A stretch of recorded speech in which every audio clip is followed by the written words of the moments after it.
One of the most exciting scientific findings of the past half-century has been the discovery of widespread trophic cascades. A trophic cascade is an ecological process which starts at the top of the food chain and tumbles all the way down to the bottom.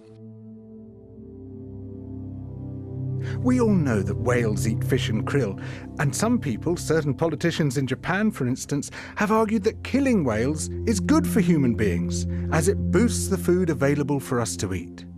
And so you would think.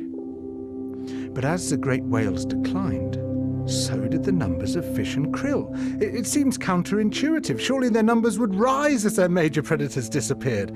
But it now turns out that whales not only eat these animals, they also keep them alive. In fact, they help to sustain the entire living system of the ocean. Whales feed at depth in waters that are often pitch dark, and then they return to the surface, to the photic zone, where there's enough light for photosynthesis to happen. There they release what biologists call fecal plumes, vast outpourings of poo, poonamis. These plumes are rich in iron and nitrogen, nutrients which are often very scarce in the surface waters. And these nutrients fertilize the plant plankton that lives in the only place where plants can survive, the photic zone. Fertilizing the surface waters isn't the only thing the whales do. By plunging up and down through the water column, they also keep kicking the plankton back up into the photic zone, giving it more time to reproduce before it sinks into the abyss.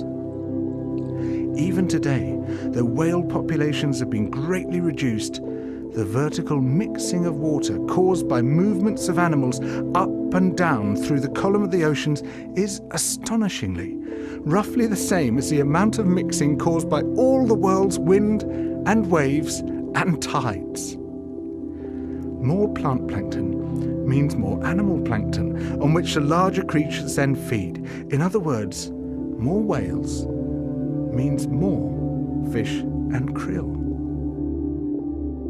But the story doesn't end here, because plant plankton not only feeds the animals of the sea, it also absorbs carbon dioxide from the atmosphere. When eventually it sinks to the ocean floor, it takes this carbon out of circulation down to a place where it remains for thousands of years. The more whales there are, the more plankton there is. The more plankton there is, the more carbon is drawn out of the air. When whales were at their historical populations, before great numbers of them were killed, it seems that they might have been responsible for removing tens of millions of tons of carbon from the atmosphere every year. Whales change the climate. The return of the great whales, if they're allowed to recover, could be seen as a benign form of geoengineering. It could undo some of the damage we've done, both to the living systems of the sea and to the atmosphere.